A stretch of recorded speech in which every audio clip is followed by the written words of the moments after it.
I am Sydney McKinney, the Executive Director of the National Black Women's Justice Institute, NBWJI for short, because that's a little bit of a mouthful. NBWJI is a nonprofit research, policy, technical assistance, and training organization that's committed to dismantling the policies and practices that criminalize and punish Black women and girls. I am so happy that you are able to join us for today's conversation about how Black women-led civic organizations can support Black women-led community-based and community-directed organizations. We think this is a really important conversation, especially at the start of Women's History Month. So Black women-led civic organizations like the Links Incorporated and the Alpha Kappa Alpha and Delta Sigma Theta sororities, which are joining us today, have always had an instrumental role in supporting Black women-led community organizations. At the turn of the 20th century, the Black Women's Club movement openly challenged policies that increased Black youth's risk of contact with the juvenile court and supported the creation of institutions that would be the equivalent of diversion programs for Black women and girls today. They were working in defense of Black women and girls at risk of criminalization, and that was an important element of their criminal justice reform efforts at the time. So in honor of Black Women's History Month, right? In this third discussion of the Let's Link Up, Your Voice Gives Me Strength series, we're discussing the importance of Black women-led civic organizations continuing that legacy of forging strategic partnerships with Black women-led community-based and community-directed organizations. The needs for these partnerships have not subsided in the last 100 years since the Black Women's Club movement began. And the state of our country today shows that they are more important as ever, especially as the visibility of the criminalization of Black women and girls grows. So before we jump in, I want to introduce our incredible panelists. First, I want to introduce Loma Hankins, who is the director of the Western area of the Links Incorporated.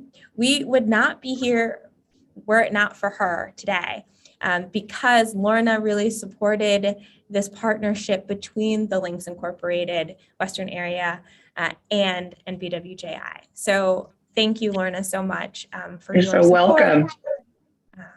And just a little bit about how amazing Lorna is.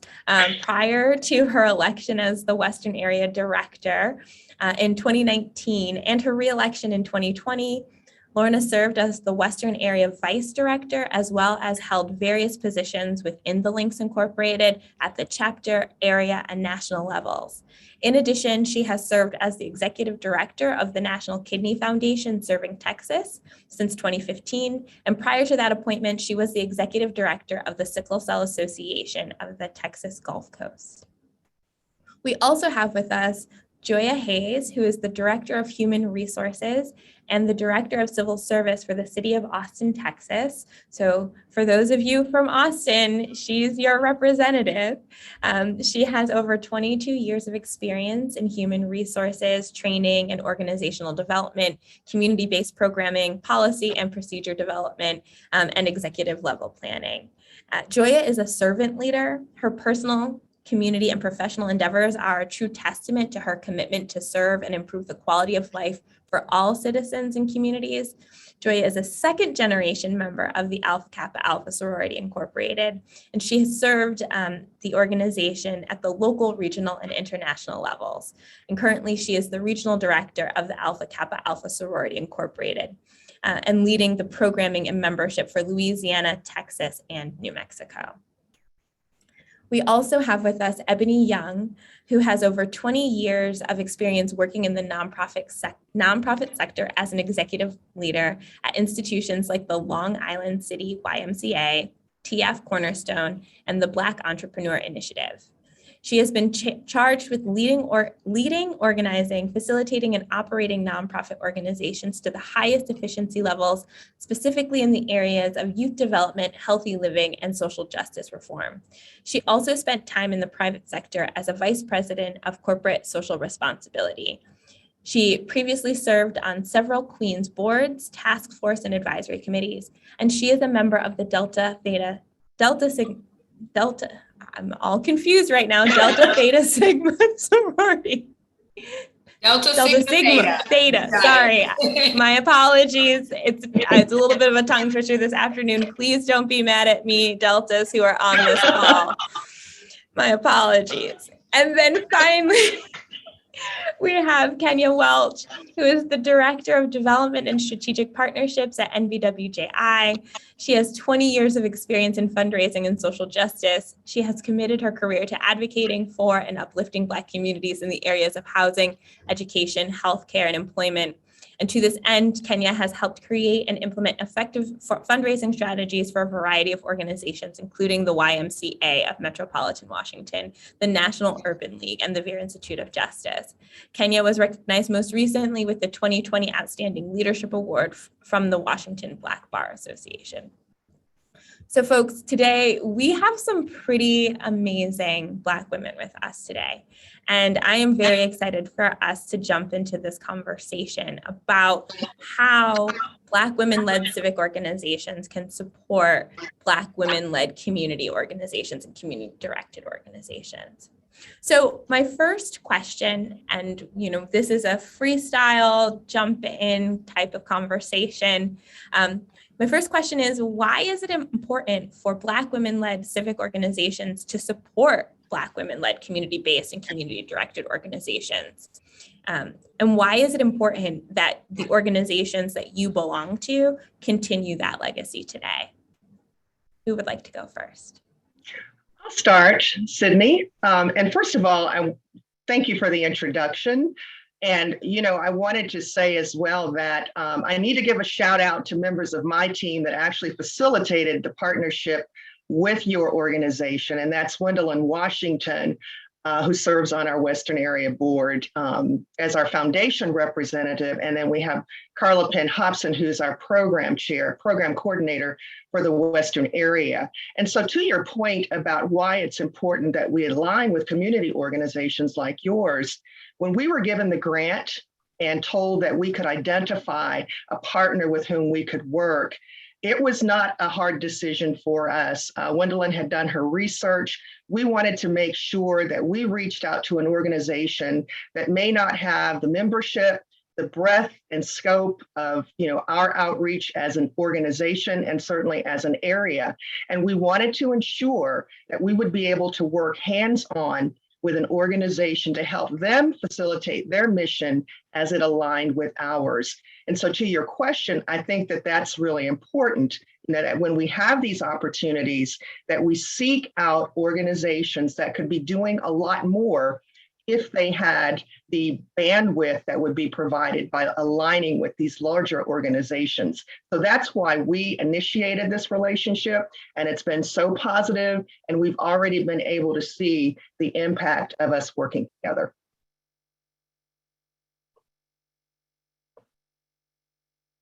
Anyone else? This is Joya. I do believe, I don't want to cut anybody that was trying to speak, but on behalf of Alpha Kappa Alpha, first of all, let me acknowledge that in addition to serving as regional director for Alpha Kappa Alpha, we're in Texas, Louisiana, Arkansas, and New Mexico. I'm also a proud member of the Western Area of Links Incorporated. And so I do want to acknowledge both associations, but I am also honored to sit on a panel with other Divine Nine members of Delta Sigma Theta. And I think for us, particularly if I could speak to a space of pandemic, as we continue to do the work and the servant leadership and the community service work, I think one of the things we've recognized in this 2-year pandemic period is that beyond just the scope of providing adequate community service to reach the masses, to reach the disenfranchised, to connect to meet communities that care, we also recognize that there needs to be a stronger component of self-care and taking care of one another. And so as I answer the question about women-led groups partnering to help, I think what we found across the board in this pandemic period is that in addition to serving the community, we also need to create opportunities to utilize the bandwidth of our nonprofits to help us navigate spaces to be better ourselves, to have better health. As we look at some of the Black Heart Association, it was a group we just connected with, and it wasn't just about educating the community, it was about educating ourselves. And so it not only gives us, as Lorna spoke about, that bandwidth to have a larger reach to the community, but it also provides us the necessary help to make sure that as we serve community, we have the resources to help serve one another. And so when we teach each other, then we can take it to our churches and to our schools and other areas. And so I do see it as a twofold space, one to create that bandwidth in community, and also to create that bandwidth for the self-education of ourselves. I think that's amazing, Joya, because you kind of hit right on where I was kind of going there. But our history shows us why.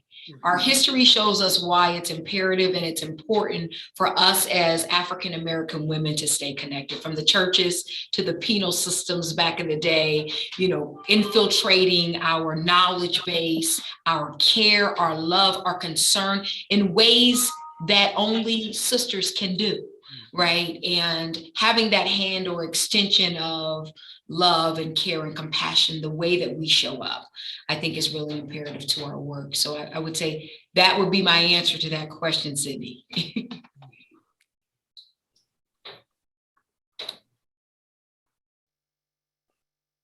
I would just add what Lorna said about this partnership, and everything that you all have said has been true, that as an organization that has been in a strategic partnership with an organization like the Links Incorporated Western Area, it has been transformative. I think about where we were when I first came into contact and met Wendelin to where we are now. We were not doing events.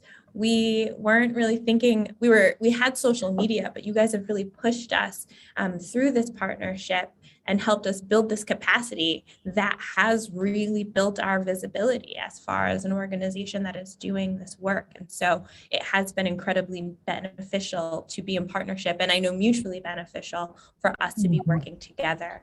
But as an organization that has been in partnership, one of the reasons why it was important to have this conversation was because I see the benefits as a person who's running this organization of what this kind of relationship has done for us, and the way that it has me thinking about, partnering with the Links ongoing, and what are the other organizations that we need to be connected with, and how do we also serve that same kind of role that you all have served for us to other organizations that may not have the same kind of visibility as the National Black Women's Justice Institute.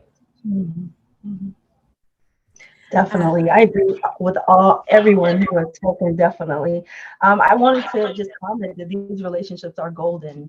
They are of such great benefit to both of our sides, for the civic organizations and for the nonprofit organizations, helping us to engage new groups of people, helping us to remain focused on our missions. It helps civic organizations to elevate their missions, because everyone forgets that, organizations, we're not all just here, or many people assume, or they see the external facing, the external faces of organizations, and it must be nice to be a Delta or an AKA. They look really good. They wear pink and green and red and white, but at their core, as Sydney mentioned, these civic organizations in our communities were established to help and to be a benefit to our communities, and to help further our social justice, education, healthcare, all those things that society wasn't doing for us, we did for ourselves and for each other.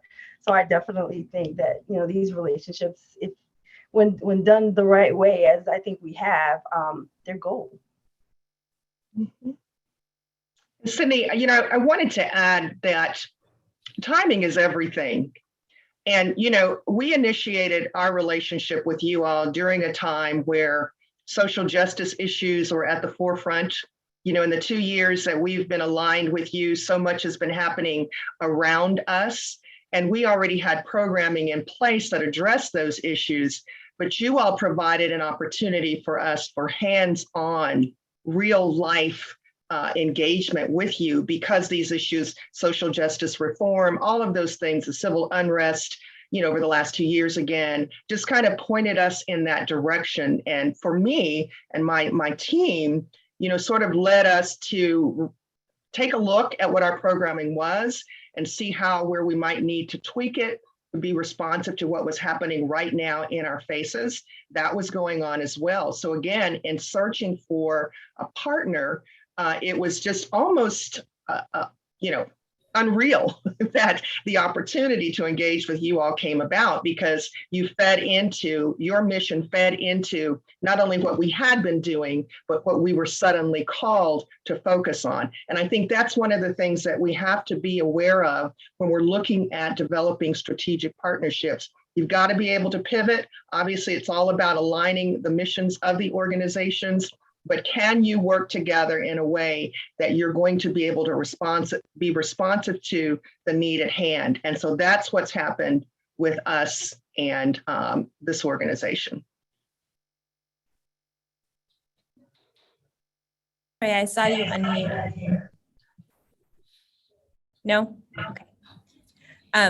So I really appreciate that point. And one thing that I think has been so wonderful, and I really appreciate about the way that you approached this, was, I think this gets lost sometimes, is how important it is to partner with those smaller organizations.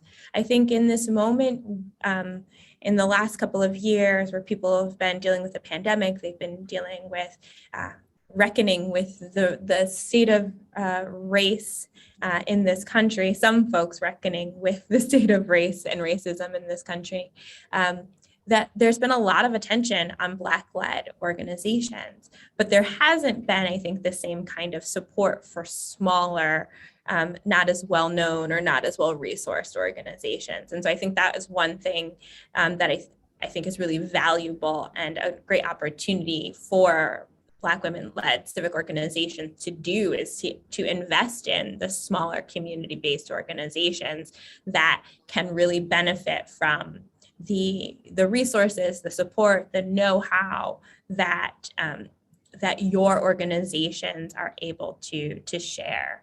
So I do want to just add that. And so that leads me to my next question, which is, what do you think is the most important form of support that your organizations and others like yours can provide to Black women-led community-based organizations? Like, what is the support from your vantage point that's needed? And also, I want to open this up to folks in the audience, some of whom might be working for small Black women-led organizations. What do you think it is?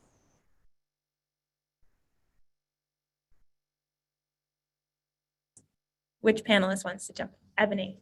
Yes. So I would have to start off with what Delta Sigma Theta is rooted in, which is really sisterhood, scholarship, service, and social action.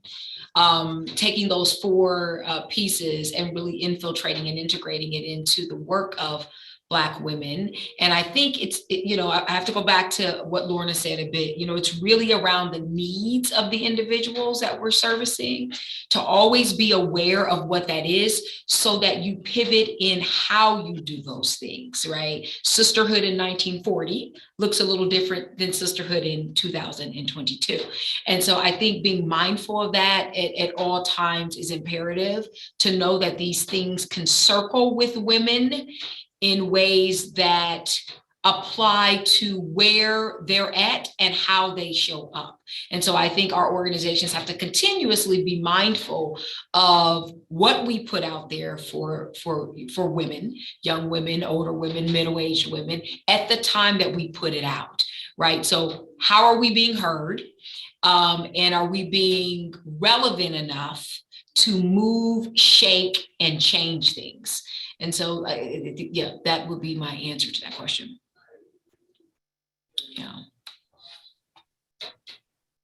I think for me and Alpha Kappa Alpha, I think one of the things that we're finding ourselves doing as we continue to reevaluate what excellence in service looks like is the reality that, as far as we've come, the fundamentals of what we saw in our communities in the 60s and the 50s and the 40s, where we recognize, and I speak from a space where there's many cities in my region that are not predominantly Black, that don't have those resources. It's about the continual community of connection and civic responsibility. It's about understanding that the connectivity of our small women-owned, Black-owned nonprofits, our churches, our schools, and our Greek organizations all have to come together with some level of of civic responsibility that goes beyond the pillars of what our organization stands for. And so we have our national thrust, we have our national commitments, but also there is a commitment to community, and everybody's community looks different in what they need. And so in communities that lack the African-American representation, it is critical that Divine Nine stay well connected with our smaller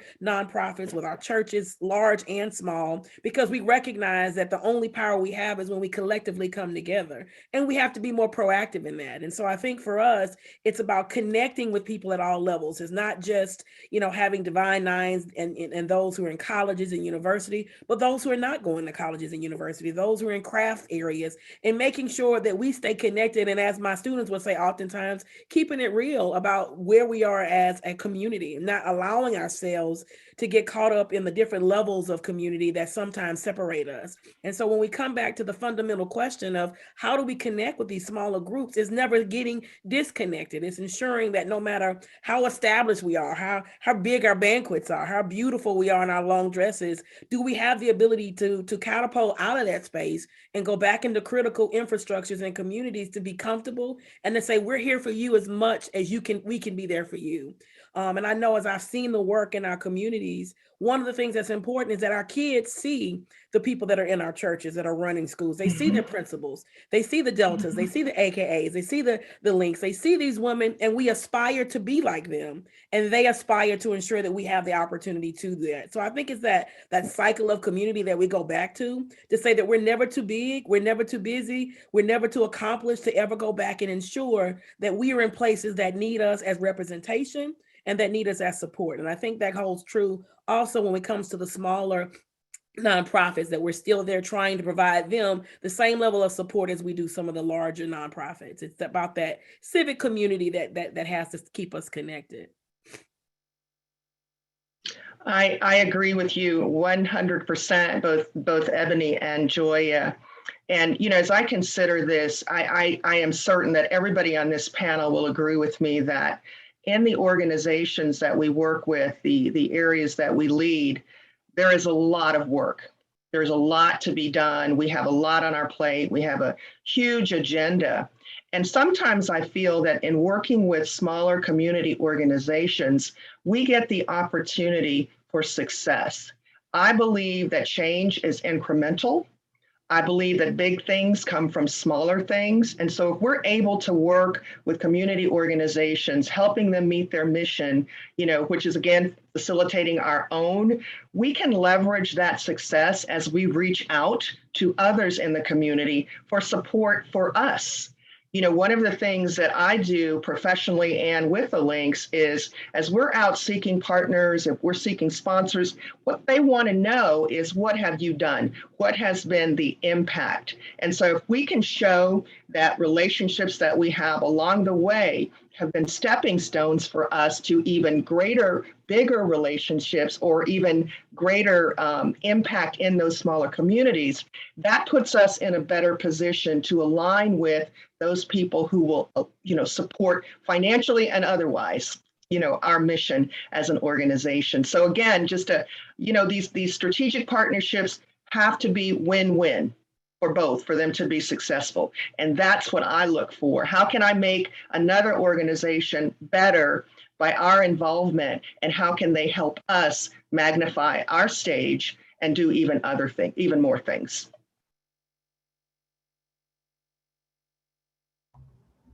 And I agree with everyone, of course. I would just add the fact that, because of intersectional discrimination, a lot of times our organizations are overlooked. We don't necessarily always have a seat at the table. We're not given the same opportunities, not just for funding, but just to be there, be with the decision makers, to be respected, to be considered. Although we're closest to the solution, our community unfortunately has a long history of being studied and being the subject of this and that, and this study, that study, and all these majority run organizations. But we have those skills to study and to research and to advocate and to make changes in our own communities. Unfortunately, being Black woman-led, it's almost unfortunately a double negative. We aren't given a seat at the table. We're overlooked, not just for funding, but for visibility, for those connections that Joya and Ebony and Lorna have already spoken of. We don't get the opportunity for those connections. So any opportunity that we can get to be more visible, to elevate not our issue for sure, but also to elevate our organizations and to be in positions where our work can be seen and respected. And there's not always a seat for us, but sometimes, in the words of Shirley Chisholm, we have to bring our own chair, bring our own folding chairs. So any opportunity that civic organizations have to provide those things for us is definitely a win. I was going to say to Kenya's point, blowing them out of the water with strategy, right? Mm-hmm. Our strategic planning, how we help each other to see the sophistication along that spectrum of work, that when we show up, it's outstanding. We're already outstanding, right? Mm-hmm. And so because we're doubted, we come to the table a little bit differently in ways of excellence and high levels of sophistication. And so it is up to us as Black women to support and help each other through that process. So when it's time for the funding, when it's time to articulate our messages, that they're profound and that they blow people out of the water. And we have the capacity right here. We really do. For sure.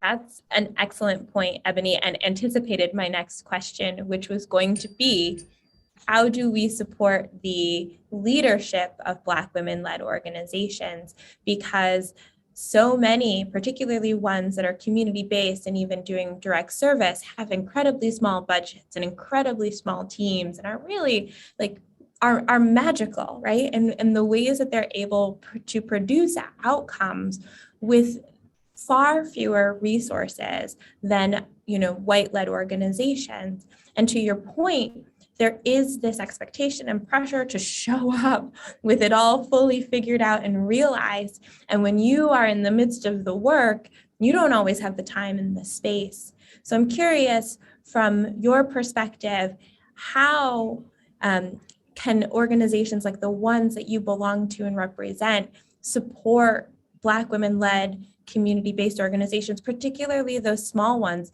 develop that strategic capacity that may or may not be natural to folks. And even if it is natural, they may not have the time and the space to fit it in, given just the time constraints and all of the resource constraints. Ebony, you're ready. Well, Sydney, you're poised. The first thing is, because I've done this, right, for 20 years, we save our mental health.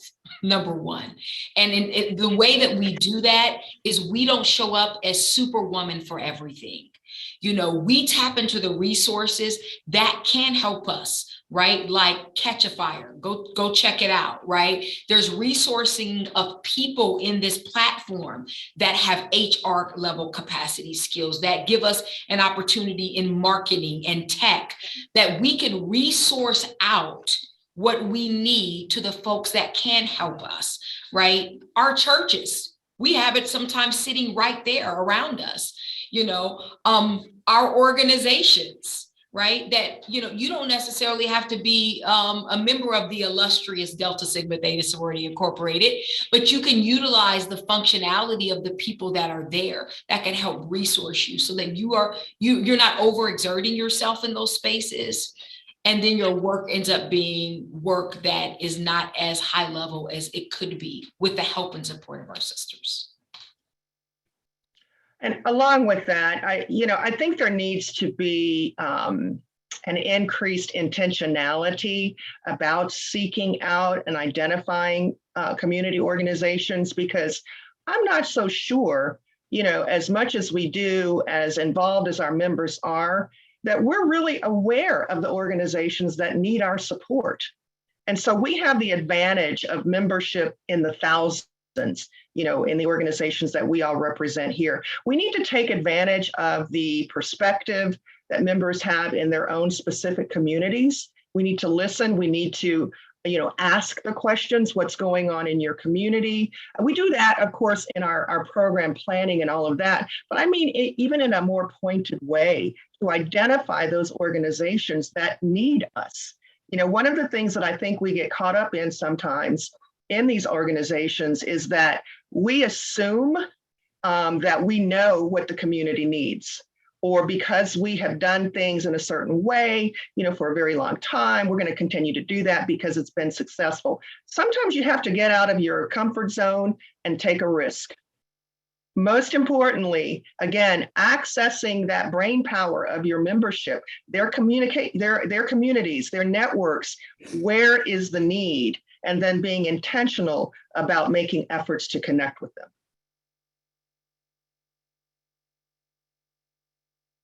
Such an important point. I remember when in my early conversations with Wendelin, and she brought this opportunity to me, she was saying, this isn't just about money. Like, we want to support you.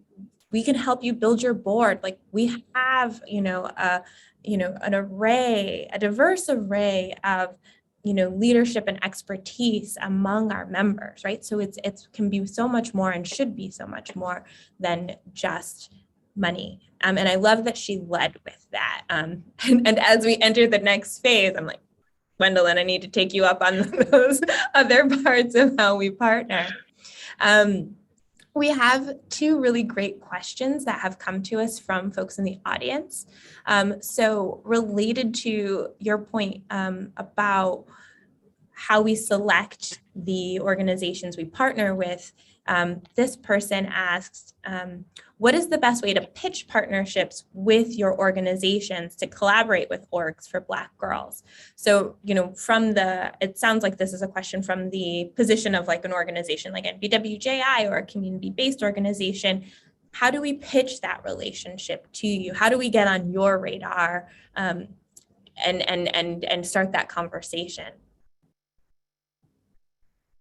I think most of our Greek organizations are really in a space right now where they have accessibility. They have websites, they have other utilized spaces where you can connect directly to the membership. I think as nonprofits really try to connect, particularly in the Divine Nine space, there's a national agenda, and then that comes down to regional and local agendas. And sometimes some nonprofits are really not at a space to connect with the national agenda. It's much larger, the expectations are bigger, the leadership comes in with their own areas of priority. And so one of the things I would recommend is, one, as leadership changes on the national level, pay attention to who's in office, what are those national thrusts, and they tend to change for all of us. They tend to change in and around those times where the national leaders are changing. And so as new leaders come in, they bring new things to the table. And so getting in with that national leadership when they're the first vice president or vice presidents is a strategic space, because they're going to create the national targets moving forward for the organization. I think on the local level, it's just connecting to those leaders, connect to the member who connects you to the president, who connects you to the regional director. It's just connecting to them and sharing that story up the chain so that your message and your services and the things you need support from continues to go through the organization. But I guess for me, and I've had some who've come to me and asked that question, many of them don't know and understand the organization. And so I would definitely share, if you're going to utilize and want support from the organization, you also want to know, you want to learn what it looks like. You want to know the difference between a South Central region of AKA and a Western area of links. You need to know what that infrastructure looks like so that you can determine where you can best serve and how you can best connect your services to the people that have the opportunity to really support you long term. And along with that, Joya, I would say that if you're going to, or you're interested in making an ask of an organization, make sure that you know what you're going to ask for, and make sure that that's something that that organization can deliver. So that requires doing research, that requires doing your homework, studying the organization, as Joya has said, those people that that are already involved in those organizations, talk with them, get some information, but you can't go into and ask if you're not sure, and you also can't ask for everything. Professionally as a fundraiser, I have to be very specific when I go into corporate situations about what I need. And I cater my ask around a couple of things: what we need as an organization and what I might know that this potential corporate sponsor has to offer me. If you ask me for something that I can't deliver, that's not going to be successful for either one of us. So again, it requires intentionality, it requires focus, and it requires that you be honest and real about what you're asking for. And it may be that you ask for something smaller at that beginning stage, and then you build on that. So you just have to do your homework and be ready. Be ready when that opportunity presents itself, or you make that happen for yourself. Lorna, that was excellent. Frame the ask, frame it. I think that is amazing. And along with that, maybe pour out some creativity and platform that framing, right? Invite them in, host an event, right? Have something there that you can display once you articulate what you've learned, right? But that framing the ask is pivotal, I think, to real impactful and sustainable outcomes. Because when you're tailored and targeted, your outcomes are a lot more efficient. Very well said. I agree with everything and have been learning throughout this role that I have stepped into how to do this better. I would also just add that I think what I have appreciated is, and I learned this from Kenya, is to really approach it from relationship building, right? Like, we don't want this to be just a one-time interaction. We don't want it to be transactional, right? I think there's something really special, particularly when you are partnering with Black women-led organizations, about this being a longer-term partnership that, as we've said, is mutually beneficial, but that you really enter in even from a place of, I don't have an ask, but I think that there's alignment here. And I think it's important for us to get to know each other. And just to start in that way, I think there's a lot of benefit to the relationship building that doesn't get emphasized enough. Too often, I think it can boil down to transaction. And I think for me, the relationship building part of it is what makes it sustainable as a part of the work that I have to do as a leader of an organization. Another great question comes from Treasure McNeil.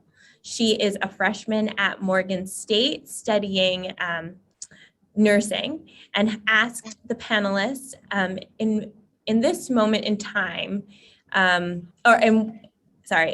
what moment in time have you felt you have provided and served the community to your best capability?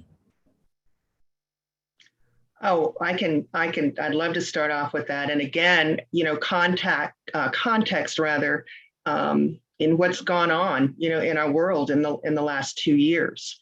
We, as probably everybody on this panel, had our programming in place. We knew what we were going to do. We knew how we were going to do it. We knew what we were going to deliver to communities. And then COVID hit. And suddenly the needs of the community changed, which required us to change as well. There were issues that arose, particularly at the beginning of COVID, that we had not, of course, anticipated. And so where we might have, allocated funds or time or other resources to a particular programmatic thrust, we suddenly had to change that. We were concerned, sort of off task, but, importantly so, with the survival of Black businesses. We were concerned suddenly with homelessness. We were concerned about the impact of COVID on families every day. And so we had to, again, that word pivot, we had to pivot in our programming to address those needs. And that goes back to what I said earlier. We have to be able to make sure and that we're developing programming that is going to be responsive to the community, and not so much what we've already outlined, on our pretty graphs and Excel spreadsheets. Those things are really irrelevant, if we're not meeting the needs that exist. So that was a moment for me that said, we need to change our focus. It was still going to feed into our overall mission nationally and at the area level, and certainly for our chapters, but it was a change, and it was a necessary change, because had we not done that, we would be irrelevant and in many ways, to me, irresponsible if we say that our goal is to serve our community, at their moment of greatest need. And yet if we had fallen back, well, we already have this in place and that's what we're going to do. That's not the direction that we would want, and certainly not the direction that we went as an area.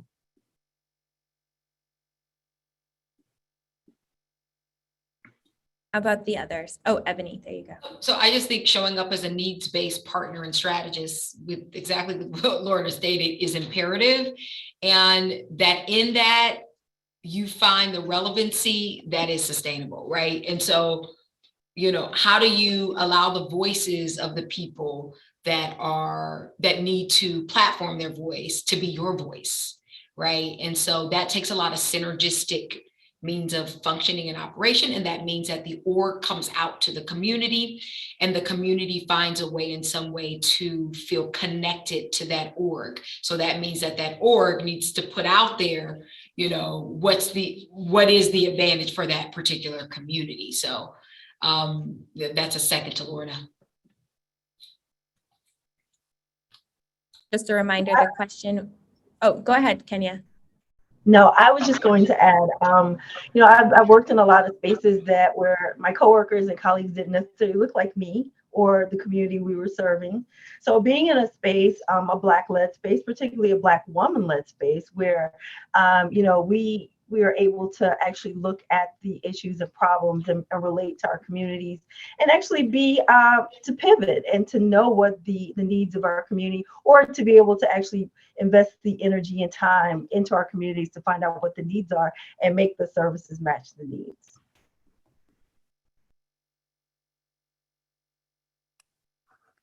I just want to support, I think we're all saying similar things, but supporting the needs, being able to pivot beyond what we're comfortable with. I think when you answer the question, how do we know that we're serving to the best of our abilities? It's because the results of our work yield the necessary support that the community needs. And so many times organizations so focus on what they're good at, what they're comfortable with, what they've been doing for 15 years, what makes them, what gets them the most likes on social media.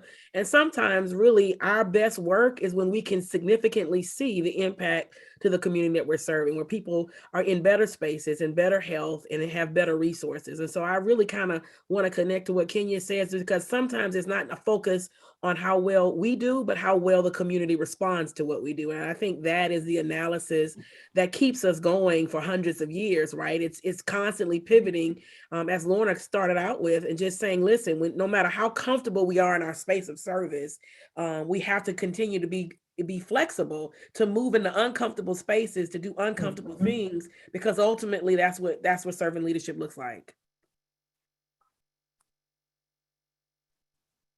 Thank you.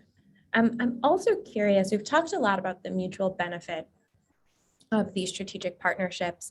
And I remember when we kind of prepped for this conversation, Lorna, you really mentioned the ways in which the partnerships that you have sought out for the Western area of the Links Incorporated have influenced your actions and what you're doing and what your priorities have been. I'm wondering if folks can talk about the ways in which they've seen some of the partnerships that their organizations have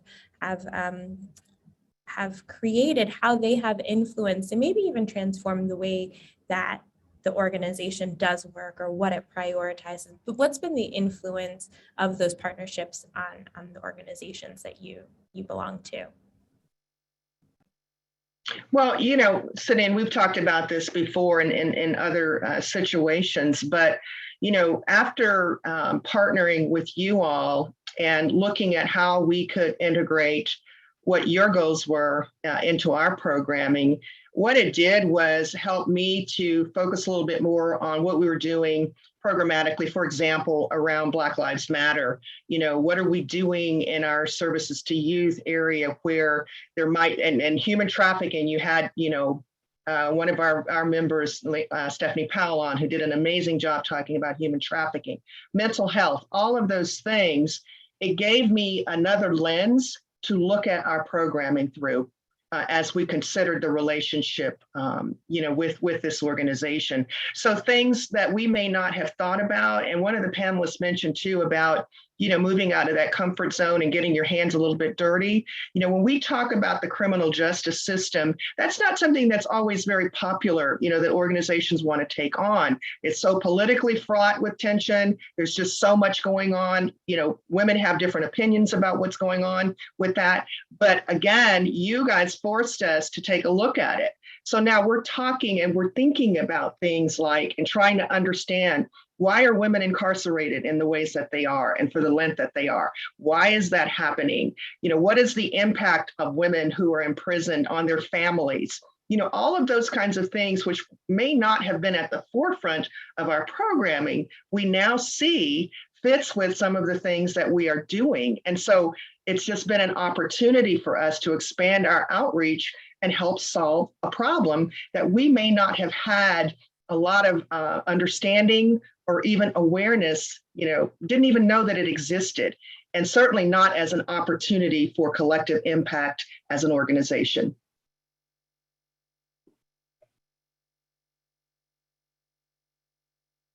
Anyone else want to weigh in? I've got more questions. Okay, so we are wrapping up and we are at the 10-minute mark before the end of this conversation. So my last question for folks is, what's one call to action you have for the audience thinking about this conversation, which is really, I think, about, as Ebony has put it, about sisterhood, right? Like, how do we as Black women support the work, the leadership of other Black women who are doing work in our communities? With that as our context, what's your call to action to your organization, similar organizations, and even individuals and people who are on the call? I also want to note that we have a connection that is forming in the chat, which I'm very excited about. So there is the relationship building that's happening as a result of this conversation.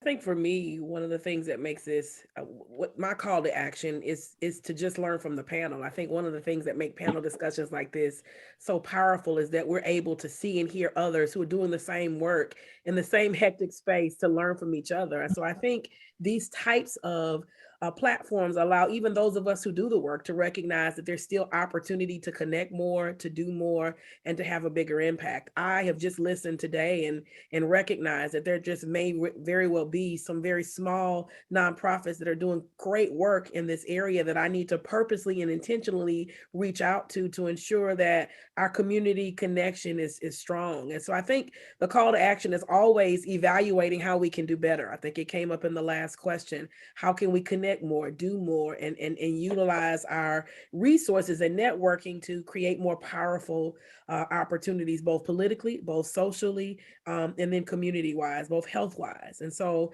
I think for some of us, it's just never forgetting that even in the midst of doing everything that you're doing, to still find space to bring in new spaces for women to be outstanding and to connect with outstanding people to collectively do some outstanding things. And so it's been a lesson learned for me, and I thank the panel members for just bringing their level of expertise to the table to allow me that open opportunity to think through that. So thank you.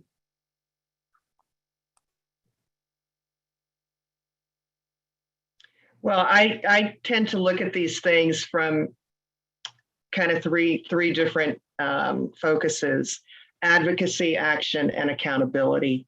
And so, if I were to offer a call to action, it's really what we've been saying during this whole session. And that is just being aware and understanding that as important as these organizations that we represent, and how, as important it is that we work together, that we also need community-based organizations as well to partner with.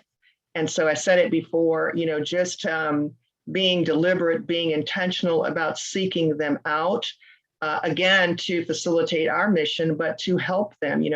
We all are founded on sisterhood. And I am one that believes that, particularly as a Black woman, I'm every Black woman. And so I have an obligation and a responsibility to serve and make a difference and make sure that their quality of life is improved because I was involved in it, or the organization that I represent was involved in it. So again, it's just stepping out, reaching out, making new friends, helping new friends. My call to action would be to use your voice, right? Right here, there's an exchange happening right here on the right-hand side, right? Don't stay silent. Silence kills, right? When you open your mouth and you ask, when you open your mouth and you have the efficient and sufficient research, when you open your mouth and have tailored and specific outlines of what you want, you get what you need.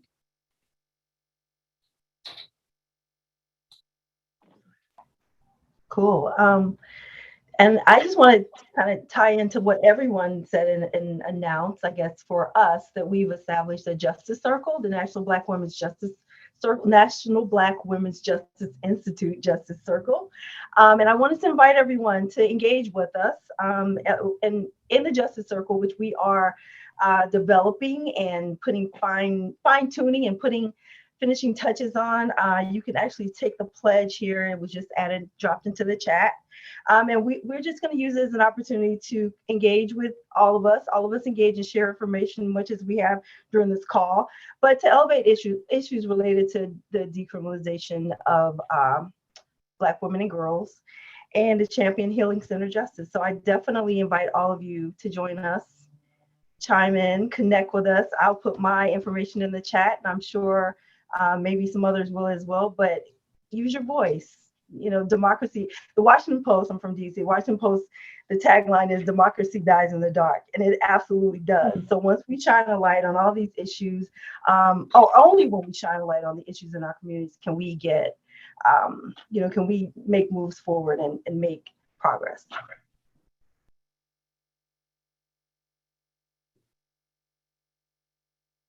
Sorry about that. Thank you so much. I love all of those calls to action.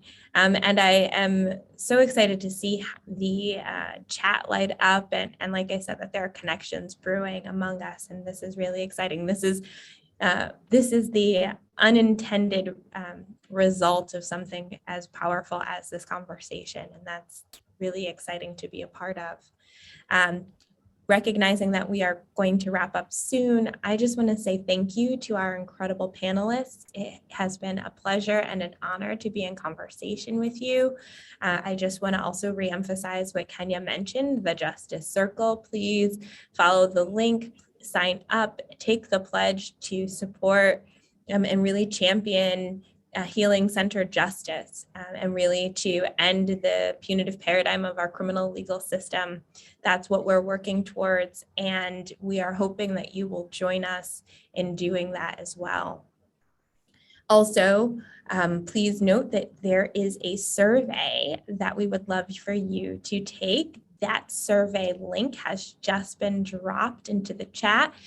We really want your feedback. We have appreciated the feedback that we have gotten from folks so far, and we hope that you will provide us more.